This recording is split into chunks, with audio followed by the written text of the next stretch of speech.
Hey, listen, I know we're a little bit older, but I think it's still important to eat your vegetables, man. So make sure you eat your vegetables because you feel better. I've noticed, like, for the last couple of weeks, I've been eating incorporating more vegetables into my diet, and I feel a lot better.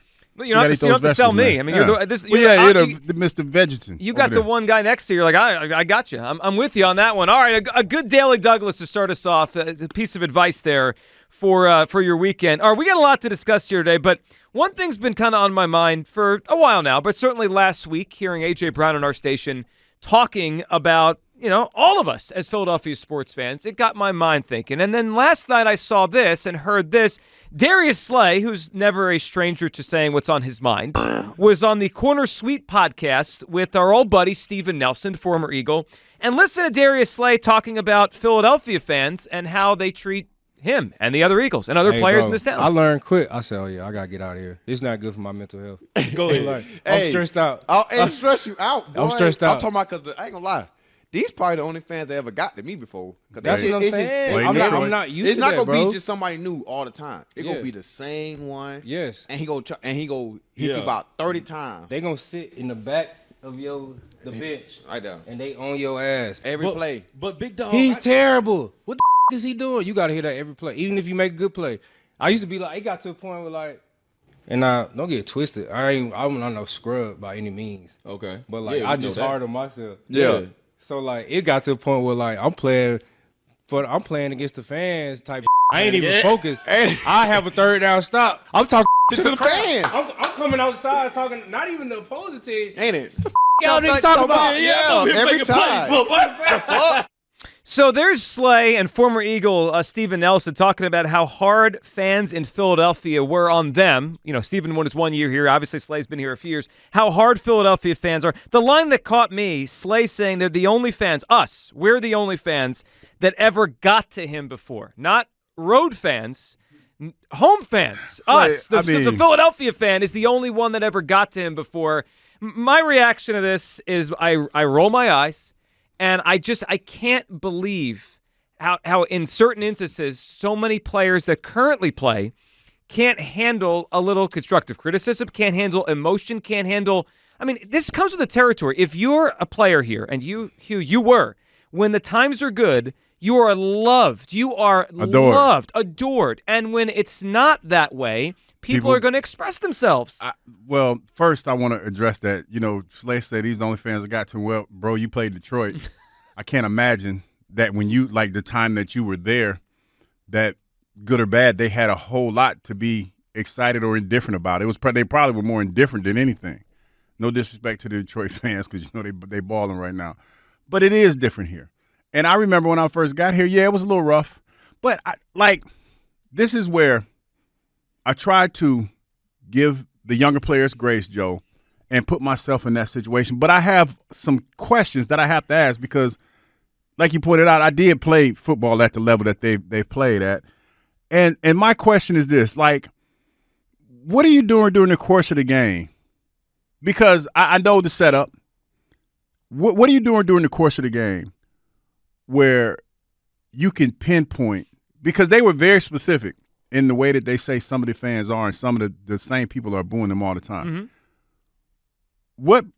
At what point of the game are you more concerned about the fans booing than you are the task at hand? I think that's a valid question. I think that's one of those questions that I won't get, ratio because I'm an older gentleman and the game is different. I understand it's different, but again, the fans aren't that close where you could sit up there and say, oh, well, there's, that's the same guy that was heckling me last week. And then, by the way, they getting to you to that point that they're living rent-free in your head the following week as well. You know what I mean? I don't understand that. Help me. I need one of those young cats to that is complaining about the fans booing or the fans, disrespecting them, that is paying that much attention to the fans, that they can get in their headspace like that it becomes something that you basically talk about on the podcast ad nauseum. Because this is the first time that I've heard Slay mention the fan base or a couple corners that have played here mention the fan base before. So explain that to me. Well, it's not the first time recently we've heard from a current Eagle talking about the idea of what we do as fans and how we talk as fans. And are we supposed to be just pom-pom waving all the time, or can we have an opinion? Can we have a feeling on what we're seeing? A.J. Brown just last week on this station with Jack, with Ike, last Friday afternoon. Here's what he said and kind of his confusion with all of us. I got a couple questions for you guys, though. For sure.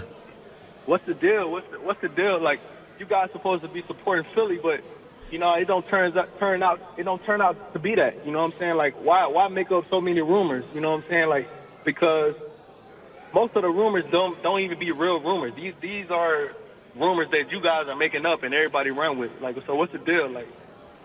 So a couple things on that. One, I think he had a misunderstanding of rumors compared to just conversation and things that are just being talked about among fans. But the thing he said about riding for, here's what I feel. Listening to AJ last week, listening to Darius with Stephen Nelson on that podcast, I feel like some athletes think we are too hard on them. Us, and I'm not talking about WIP. I mean as fans, all of us, the entire fan base, and it's thousands and millions of people that live in this area, and even people that listen to us and call us from outside the area that love Philadelphia sports. I get the sense that right now, the current athlete, not all of them, but some of them, think we're too hard on them as fans, and I don't think we are. In fact, Hugh, you obviously have an interesting perspective on this because you were a player, 25 or so years ago.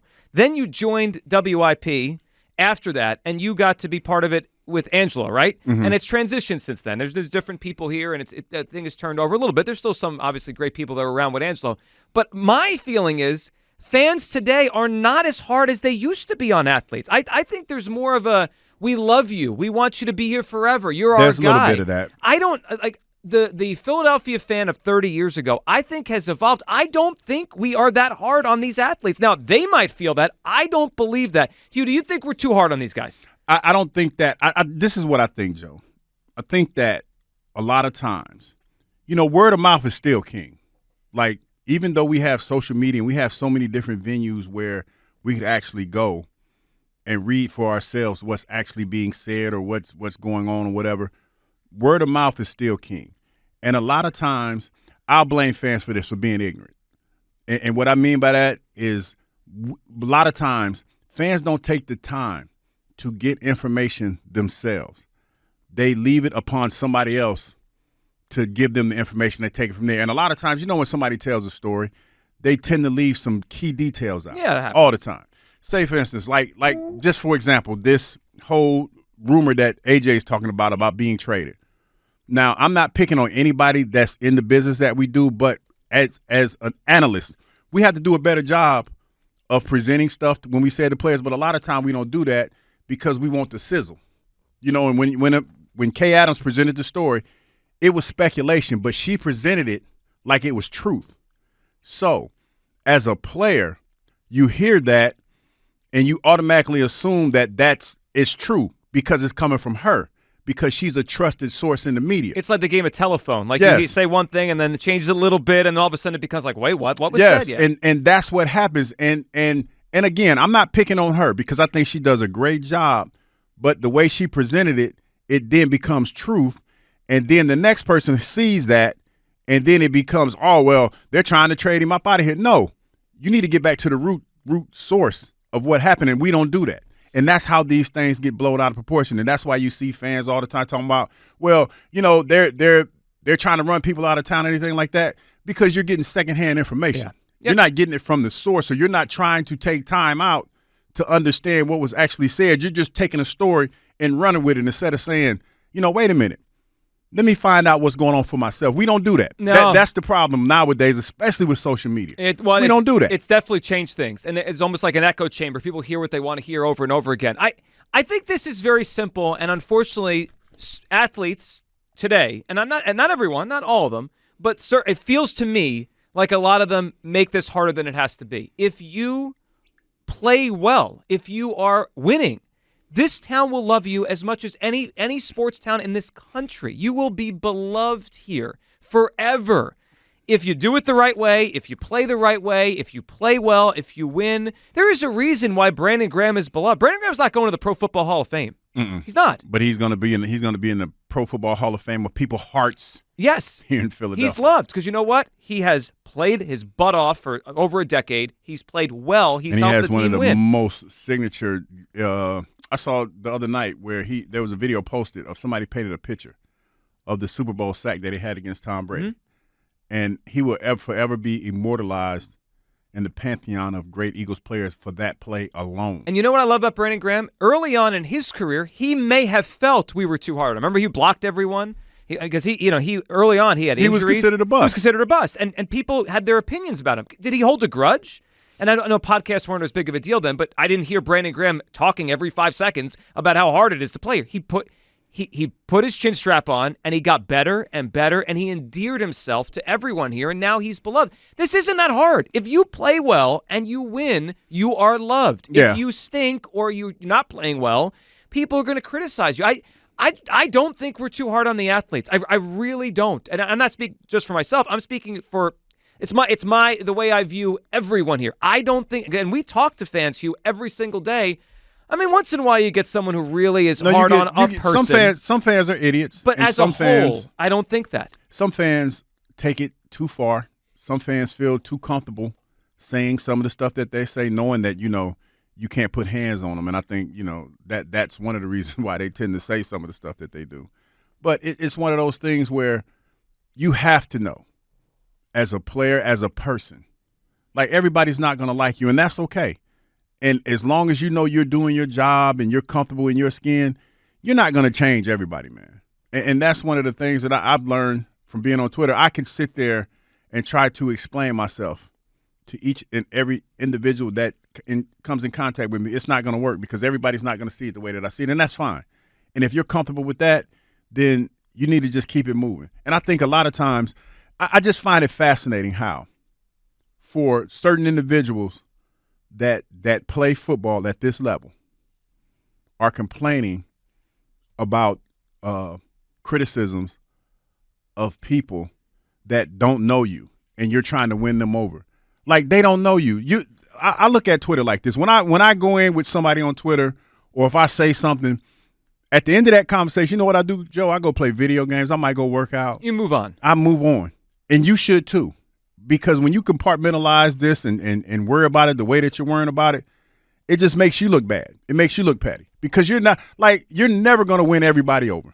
Like when you sit on your podcast or sit on somebody else's podcast and talk about how well you played and things of that nature, guess what?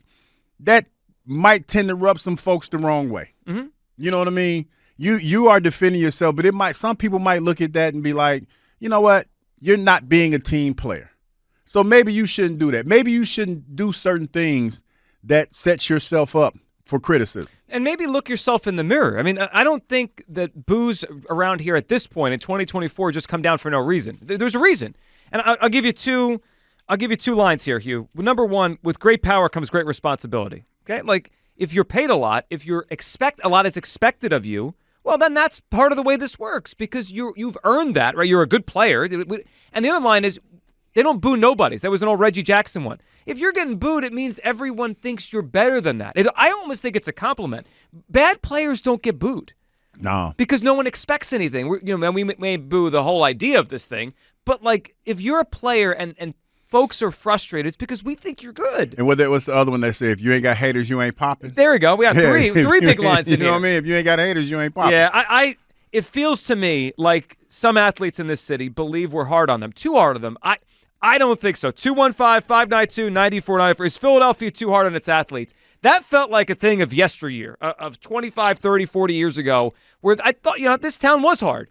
I think it's changed over the years.